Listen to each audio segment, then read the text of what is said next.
ये है क्वांटम दुनिया में मौजूद एक पार्टिकल टॉप क्वार्क। इसका लाइफ टाइम है सेकंड का अरबवां खरबवां हिस्सा।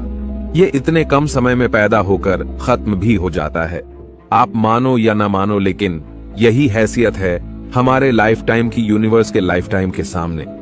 और कैसा लगेगा आपको जब इतने कम समय में आपके पास आपकी लाइफ का कोई मीनिंग ही ना हो कि आखिर हम क्यों जी रहे हैं, किस लिए जी रहे हैं, ये ब्रह्मांड क्यों एग्जिस्ट करता है और हम क्यों हैं। लाइफ में कोई पर्पज ही इंसान को इंसान बनाता है। ऐसे में 13 अरब साल पुराने ब्रह्मांड में जो आने वाले खरबों साल तक मौजूद रहेगा, जिसमें हम मात्र 70 साल जिएंगे, इसमें हमारे होने का क्या मकसद है? क्या होगा वो मकसद जो हमारी लाइफ को मीनिंगफुल बनाए? आखिर इतना बड़ा ब्रह्मांड किसके लिए है? And why do we exist? क्या ब्रह्मांड को हमारे लिए पैदा किया गया है या हमें ब्रह्मांड के लिए जानने के लिए वीडियो को पूरा जरूर देखें। दोस्तों, सदियों से इंसान रात के आसमान को निहारता आया है। इंसान पिछले 3 लाख साल से धरती पर मौजूद है। इन 3 लाख सालों में हमारे पूर्वजों ने कई अलग अलग मान्यताओं के साथ अपनी जिंदगी को जिया है, चाहे वो सच हो या झूठ। लेकिन उन मान्यताओं ने उनकी लाइफ को एक मीनिंग दिया। अगर आपकी लाइफ में कोई पर्पज है तो आप लाइफ के एक एक सेकंड को जी भर कर जीते हो। अब तक हमारे पूर्वजों ने ब्रह्मांड की अंडरस्टैंडिंग से हमारी लाइफ को कई पर्पज दिए, जिन्हें हम 2 कैटेगरी में बांट सकते हैं। पहली कैटेगरी है रिलीजियस और दूसरी है रैशनल। हमारे पूर्वज जो ये मानते थे कि ब्रह्मांड को किसी न किसी क्रिएटर ने बनाया है, उनके अनुसार लाइफ का पर्पज भी उसी क्रिएटर से जुड़ा है। इसके अनुसार ब्रह्मांड को बनाने वाला कोई क्रिएटर जरूर है, जिसने किसी खास मकसद के लिए हमें बनाया है। ऐसे में इस अवधारणा के अनुसार लाइफ के कई मीनिंग डिसाइड किए गए। कुछ का मानना था कि हम उस क्रिएटर की पूजा करें और इसके बदले में अगले जन्म में रिवॉर्ड के तौर पर उन्हें स्वर्ग, नर्क, जन्नत या जहन्नुम या ऐसे किसी पैराडाइस में जाने का मौका मिलेगा, या उनका अगला जन्म इस जन्म से अच्छा होगा और अंत में उन्हें अल्टीमेट फ्रीडम मिल जाएगी।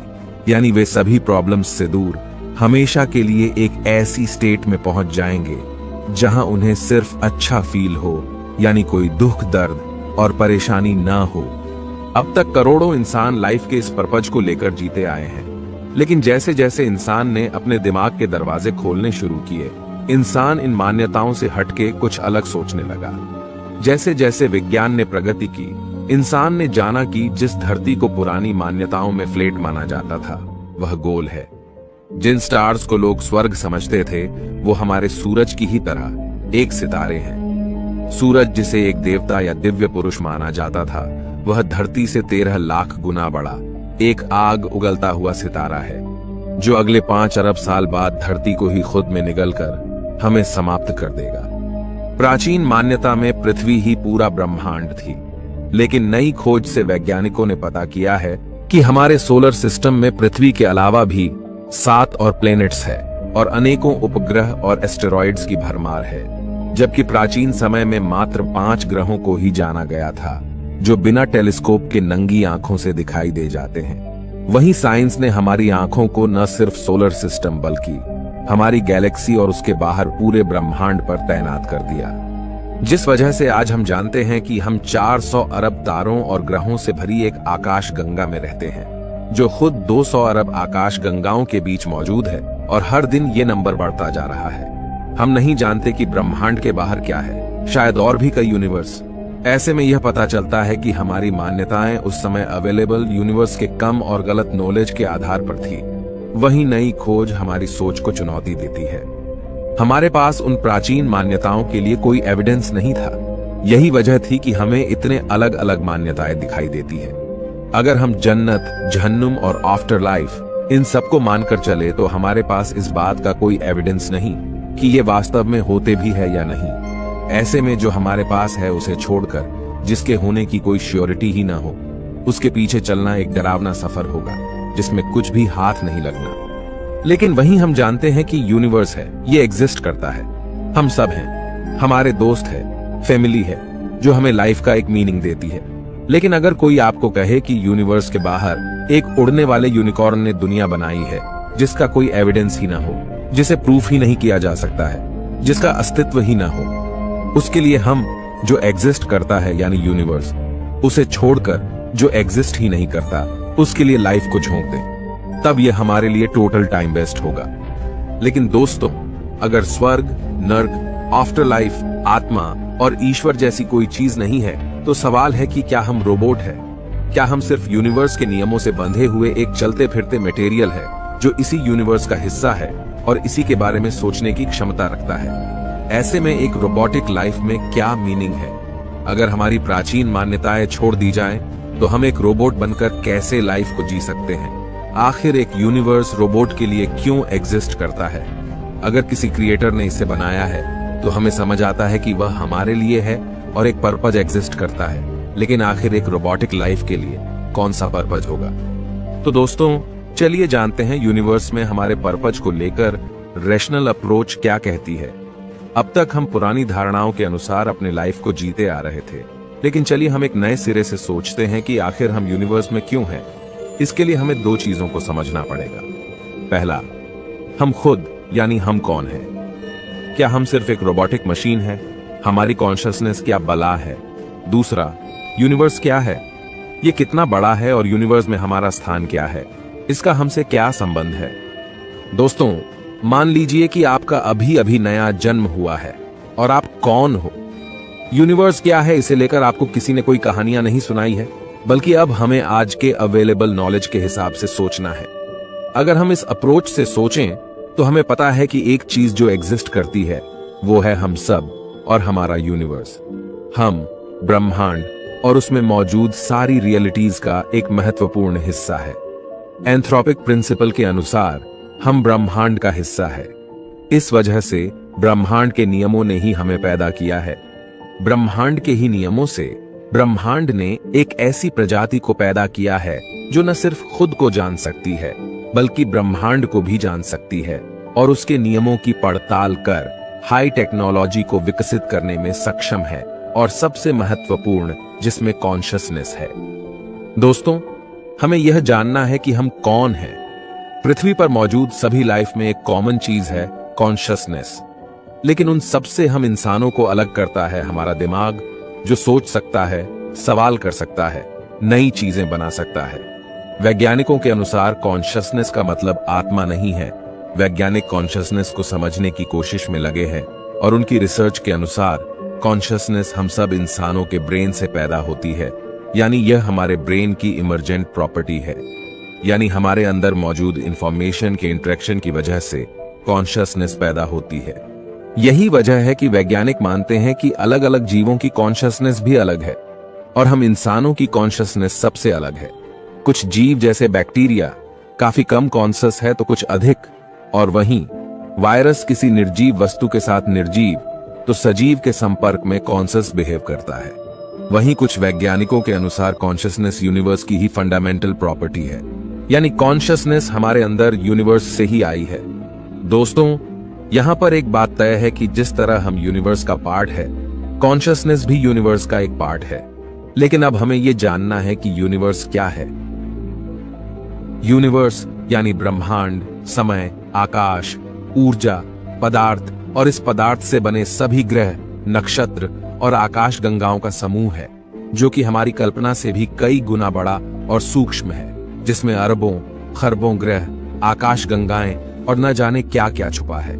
हमने अब तक यूनिवर्स के सिर्फ 5% हिस्से को ही जाना है, बाकी 95% हम नहीं जानते। अब तक वैज्ञानिकों ने ब्रह्मांड को जितना एक्सप्लोर किया है, उसमें हमें अभी तक पृथ्वी जैसी कोई लाइफ नहीं मिली है। खरबों ग्रहों और आकाश गंगाओं के पुंज में लाइफ की गूंज सिर्फ पृथ्वी पर ही सुनाई देती है। जब हमने चांद पर कदम रखा तो वहां की जमीन अरबों सालों से सुनसान पड़ी मिली। जब हमने मंगल की तहकीकात की तो वहां लाइफ का कोई नामो निशान भी नहीं मिला। शुक्र ग्रह नर्क की तरह उबलता हुआ मिला, मानो वहां जीवन ने नहीं प्रलय ने जन्म लिया हो। बुध सूर्य की तपन में पिछले 4 अरब साल से झुलस रहा है।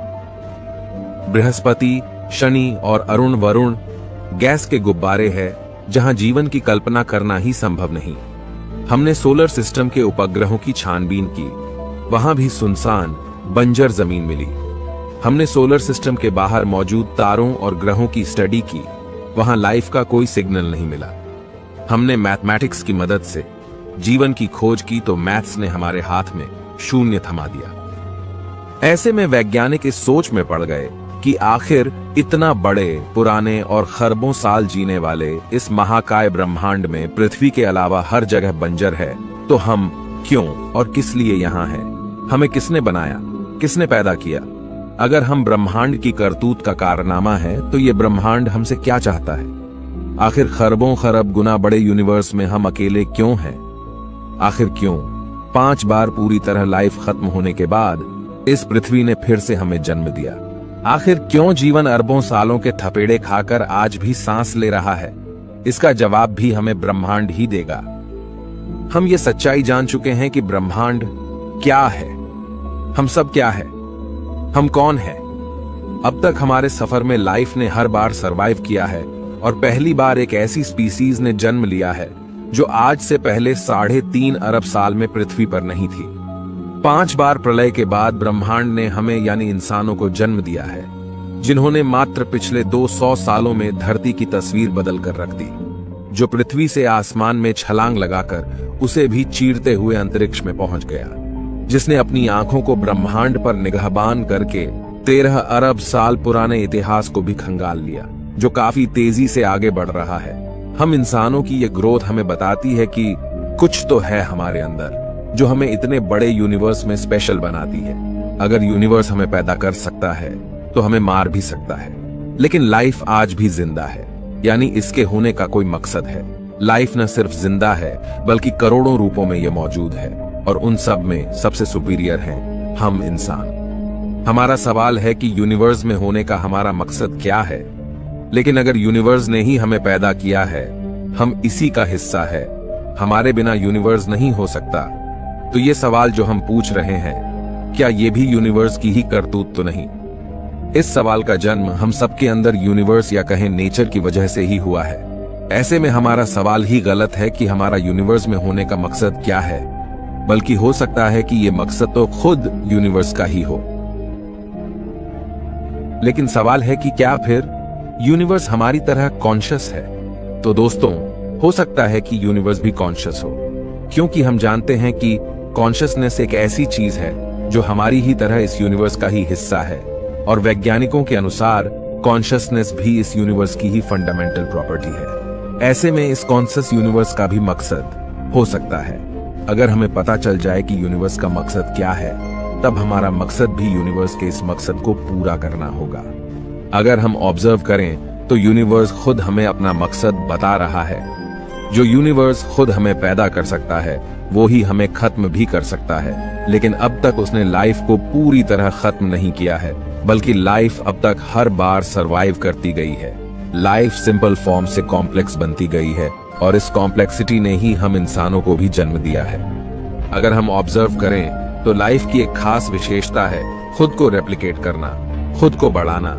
जितना ये बढ़ेगी उतना ये ज्यादा सुरक्षित रहेगी। जिस तरह एक वायरस और बैक्टीरिया खुद की कॉपी बनाते रहते हैं, उसी तरह सभी जानवर और हम इंसान खुद को पॉपुलेट करते रहते हैं। अगर हम देखें तो अब तक हम इंसानों की पॉपुलेशन पिछले 2000 सालों में काफी तेजी से बढ़ी है।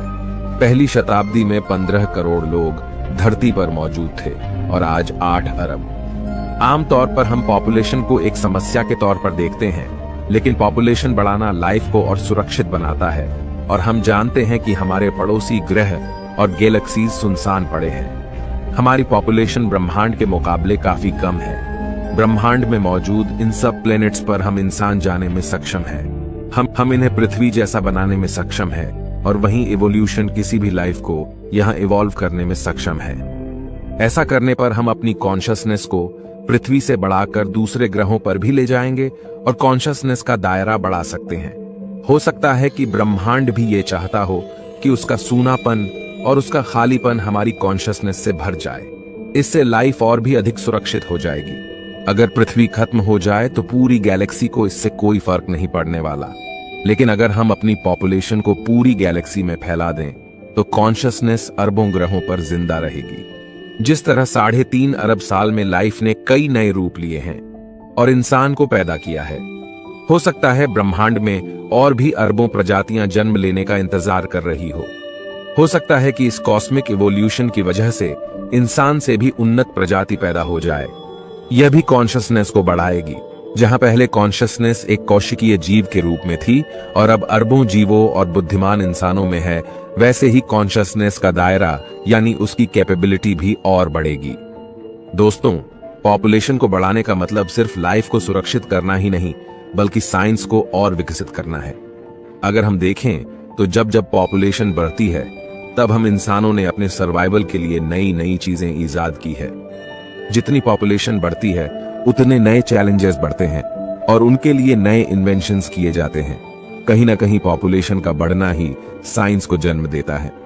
Necessity is mother of invention, और अगर यही नेसेसिटी हमारे सर्वाइवल के लिए हो, तब नए इन्वेंशन पैदा होते हैं। परमाणु बम एक ऐसा एग्जाम्पल है जो सर्वाइवल और नेसेसिटी दोनों की वजह से पैदा हुआ है। ऐसे में पॉपुलेशन को बढ़ाकर यूनिवर्स में फैलना टेक्नोलॉजी और इन्वेंशंस को पैदा करेगा। इससे हम एक नई क्रिएटिव दुनिया को बना पाएंगे, जहां इंसान की ताकत काफी बढ़ जाएगी और लाइफ भी काफी आसान हो जाएगी। यानी हमें किसी स्वर्ग या जन्नत में नहीं जाना, बल्कि हम साइंस की मदद से यूनिवर्स को ही जन्नत बना सकते हैं, जो अरबों सालों से किसी जहन्नुम की तरह फुफकार रहा है। लेकिन दोस्तों, हमारे पास एक बड़ा चैलेंज है और वो है लाइफ टाइम। याद कीजिए, हमने बात की थी यूनिवर्स के सामने हम इंसानों के लाइफ टाइम की, जो कि एक क्वांटम पार्टिकल के जितनी हैसियत रखता है। हमारी जिंदगी का सफर ब्रह्मांड के लाइफ टाइम के सामने एक सेकंड का करोड़वां हिस्सा भी नहीं है। लेकिन हम यह भी जानते हैं कि इतने कम लाइफ टाइम में अब तक हमने कॉन्शियसनेस के दायरे को काफी बढ़ा दिया है। हम दूसरे ग्रहों को टेराफॉर्म कर अपने जैसा बनाने की ओर बढ़ रहे हैं। आज हम इंसान यह भी जान चुके हैं कि इंसान की लाइफ को कैसे बढ़ाया जा सकता है। वैज्ञानिकों के अनुसार हमारे क्रोमोसोम के एक हिस्से टेलोमेयर्स की साइज का घटना हमें बुढ़ापे की ओर धकेलता है। हाइपरबैरिक ऑक्सीजन ट्रीटमेंट की मदद से कुछ वैज्ञानिकों ने अपने एक्सपेरिमेंट में कई उम्रदराज लोगों को ब्लड लेवल पर 25 वर्ष की उम्र के लेवल पर ले आए। आज हम एंटी एजिंग पर रिसर्च करके उम्र को बढ़ाने की ओर बढ़ रहे हैं। अगर हम बात करें आर्टिफिशियल इंटेलिजेंस की, तो सिर्फ कुछ दशकों में ही एआई ने टेक्नोलॉजी में क्रांतिकारी बदलाव किए हैं और वैज्ञानिक रिसर्च में और तेजी आई है। वहीं एआई के साथ क्वांटम कंप्यूटर की मदद से हम टेक्नोलॉजिकल गैप को काफी तेजी से कम कर सकते हैं। आज हम विज्ञान के ऐसे लेवल पर पहुंच चुके हैं जहां किसी भी अंग को हम आर्टिफिशियली क्रिएट करके इम्प्लांट कर सकते हैं। कुछ एक्सपर्ट्स के अनुसार गूगल और फेसबुक के एआई सिस्टम ने कई बार हम इंसानों की तरह कॉन्शियस बिहेव दिखाया है। अगर कॉन्शियसनेस इंफॉर्मेशन का ही खेल है, तो हम उस इंफॉर्मेशन को कंप्यूटर में डालकर फिर से किसी नई बॉडी में डाल सकते हैं, यानी हम खुद को अमर कर सकते हैं। जेलीफिश एक ऐसी मछली है जो लगभग अमर है। यह अपने आप को एक पॉलिप स्टेट में बदलकर फिर से एक नई बॉडी रीजनरेट कर सकती है। यह खुद को नया जन्म देकर लगभग अमरता जैसी स्टेट में रहती है। इसे स्टडी कर हम इंसान भी खुद की हेल्थ को बढ़ाकर, इंसानों की एवरेज आयु को बढ़ाकर धीरे धीरे एक ऐसी स्टेट को अचीव कर सकते हैं जो हमें ऐसी अमरता की ओर ले जाए। अगर हमारी आयु ब्रह्मांड के सामने सेकंड के अरबवें हिस्से के बराबर है, तो हम वो दिमाग भी रखते हैं जिससे हम इसे बढ़ा सकते हैं। ऐसे में हमारी जिंदगी का एक बड़ा मकसद, जिसे हम सब इंसान लेके चल सकते हैं, वही होगा जो हमारे प्राचीन पूर्वजों का था, यानी अल्टीमेट फ्रीडम, जिसे हम कल्पनाओं से नहीं बल्कि विज्ञान की मदद से पूरा कर सकते हैं और ब्रह्मांड के मकसद को पूरा कर सकते हैं, इसके खालीपन को पूरा कर सकते हैं। हम धरती की छोटी सी जमीन के लिए लड़ने की बजाय एक साथ मिलकर पूरे ब्रह्मांड पर अधिकार कर सकते हैं, कॉन्शियसनेस को फैला सकते हैं, मौत के डर से छुटकारा पा सकते हैं। हाँ, ये बहुत चैलेंजिंग है, लेकिन ये असंभव नहीं है। पुरानी विचारधारा ने जिसे असंभव कहा, उसे हर बार विज्ञान ने संभव करके दिखाया। हम इंसान जो सोच सकते हैं उसे पा सकते हैं। हम भी उसी मकसद की ओर बढ़ रहे हैं जो हमारे पूर्वज चाहते थे, यानी अल्टीमेट फ्रीडम, यानी सभी प्रॉब्लम्स से छुटकारा। बस फर्क इतना है, हमारे पूर्वज कल्पनाओं के पीछे चल रहे थे और नया युग उसके इशारों के पीछे चल रहा है, जिसका अस्तित्व है, यानी ब्रह्मांड, ना कि कोई काल्पनिक सत्ता। तो दोस्तों, ये कहना आसान होगा कि ये सब भी कल्पना है, लेकिन विज्ञान के दम पर इन्हें पूरा करना एक चैलेंज है। ऐसे में आपको क्या लगता है, क्या हम इंसान इस चैलेंज को पूरा कर पाएंगे? कमेंट में जरूर बताएं और आपकी लाइफ का क्या मकसद है यह भी हमें जरूर बताएं। मैं मिलता हूं आपसे किसी अगले वीडियो में। तब तक के लिए ब्रह्मांड में घूमते रहिए।